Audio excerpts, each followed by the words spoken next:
I am watching on iPad here, and I'll make sure the volume's up as well so that we all can hear that in the video. All right, there's only 8 minutes and 38 seconds, so this is going to be my shortest reacts that I've done so far. And it's been nice to see all the comments on these videos. So I'm trying a new format today with a different camcorder, different angle. So we'll see how this goes. But it seems like every time I do this, I get a little better at it. So without further ado, let's get into it. And yes, I will be talking. And I'm going to hold my iPad over here.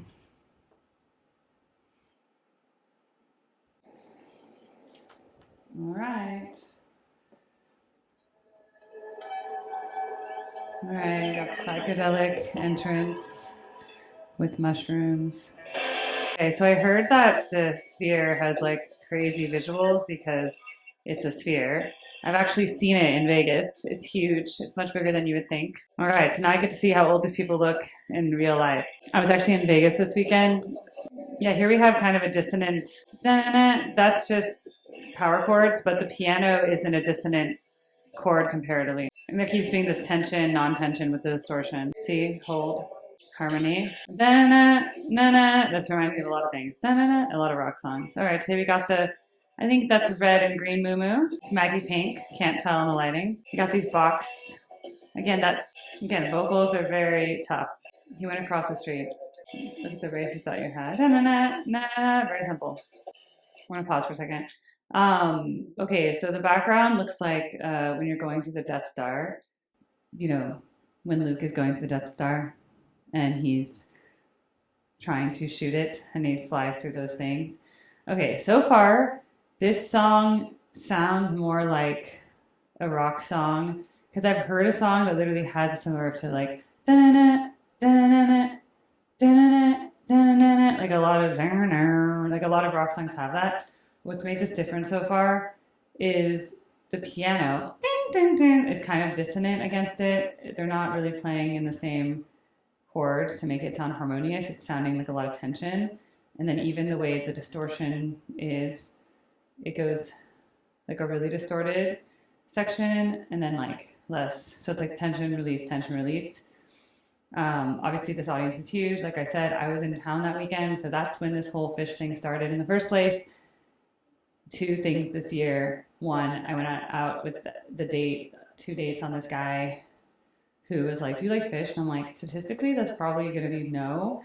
Because it seems that there are more men who are Phish fans and follow them around the country than there are women, though there are women, it's just less of them. So in general, it's kind of like a weird question to ask a girl, like, out of the blue, like, do you like Phish? It's like, what were the chances that my answer was going to be yes, right? Anyway, going back to this, and then I was in Vegas during this weekend for my birthday, not really my birthday, it was just like a girls' trip.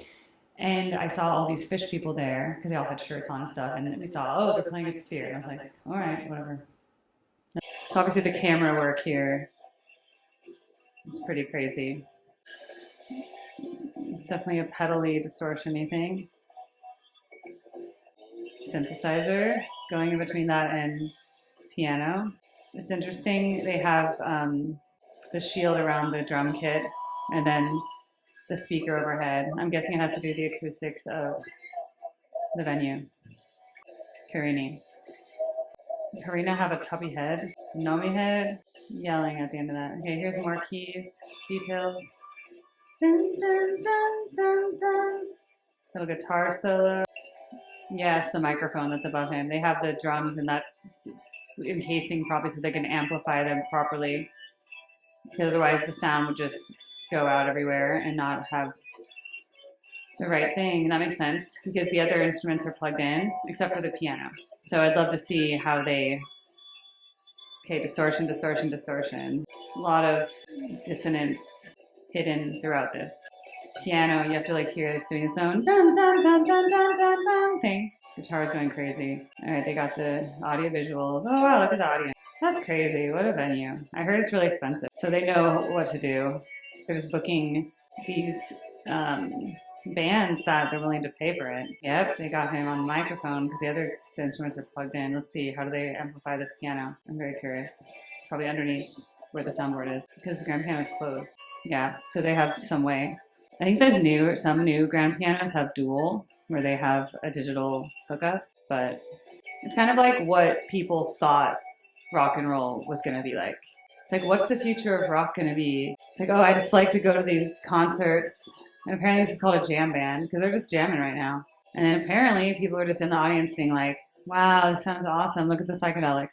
It's really hard for my ADD. I'm telling you, it's not that I dislike it. I don't think it's bad music. I just think that if you're hearing it for the first time, you don't know what to expect. And so there's no predictable cadences. And I think the brain likes to look forward to those satisfying moments.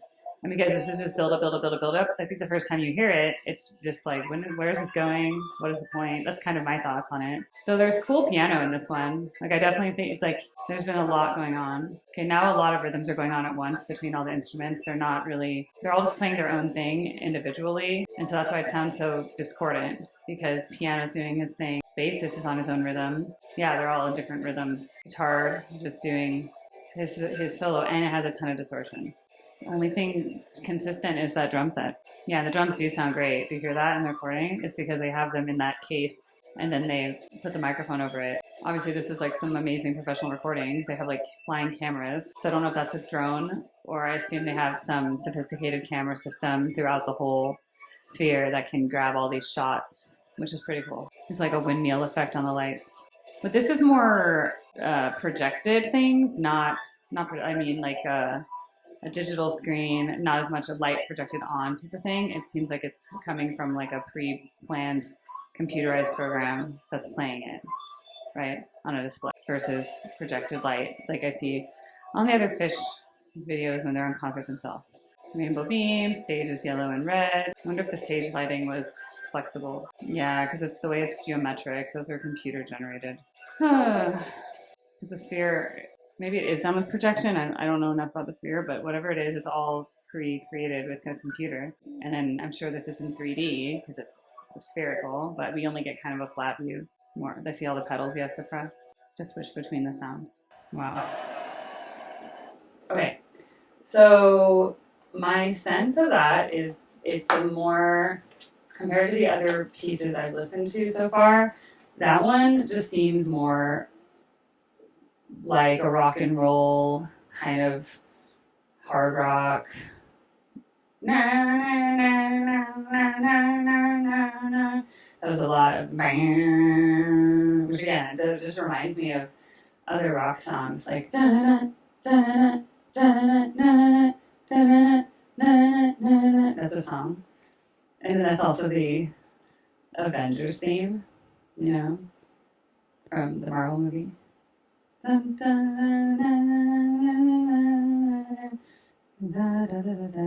Anyway, so the sphere obviously looks really cool.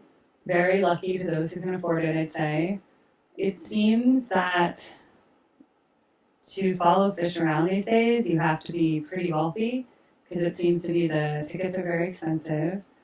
For my own curiosity, I looked up tickets for their Cancun Riviera Maya annual 5-night whatever they have over there, and it's really expensive because to get a room you need a double, right? And so then it's practically $10,000 just for the accommodations. I know it's all inclusive food and everything and tickets to the concert, but not everyone has $6,700 to $10,000 just to go away to Mexico for a weekend to see a band. So that would definitely inhibit my cost to entry, right? So I think that's something to consider. And I believe also the Sphere is pretty expensive in tickets. In general, in Vegas, I think shows are going to be over $100, maybe $200 for Cirque du Soleil, the popular ones. I bet these tickets went for way more than that. Probably the bad seats, maybe $250, but I think everyone on that first level must have paid nearly $1,000 once you add in the fees. So it doesn't seem, you have to really prioritize seeing this band if you're not a huge income earner. But yeah, I mean, again, that song had more lyrics that I would want to listen to them. I think I'll paste them into the description, just for our reference. you're welcome to comment on your video about what do you like Carini? Do you think it's one of their better songs, worse songs? Excuse me. Definitely Trey is looking older than he did in earlier videos, even from 2 years ago. The 2022 tour, he looks tired here, but this could have been one of the later nights in the show. I don't know, because I know they played many nights in a row.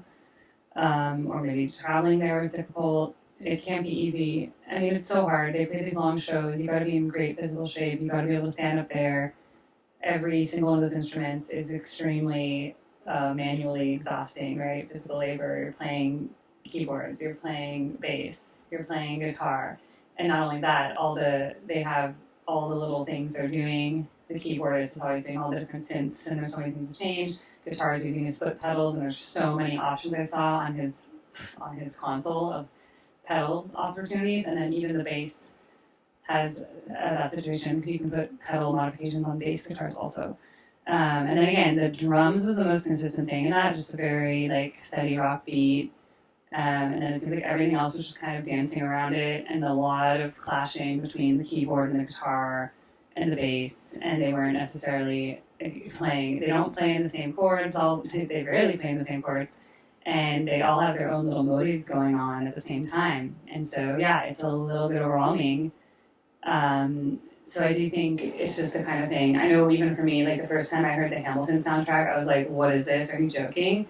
And then I kept listening to it, and I'm like, wow, this is pretty good. But it took me a while to kind of open up to the idea of like a rap musical. But then I ended up liking it, right? So I feel the same thing. If you listen to these songs enough and you're familiar with them, then you can listen to the slight variance between their live performances, and that would probably be interesting. So as a baseline, Carini seems fine, but I, right now, have much more...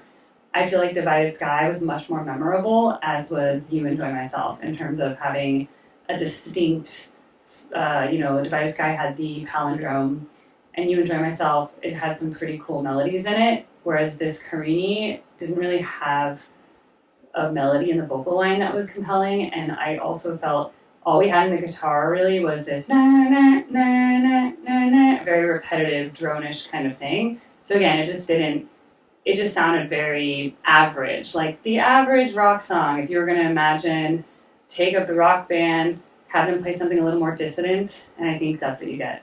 So yeah, there you have it. I'd love to hear your thoughts, and also if you attended this concert series at the Sphere. See you next time.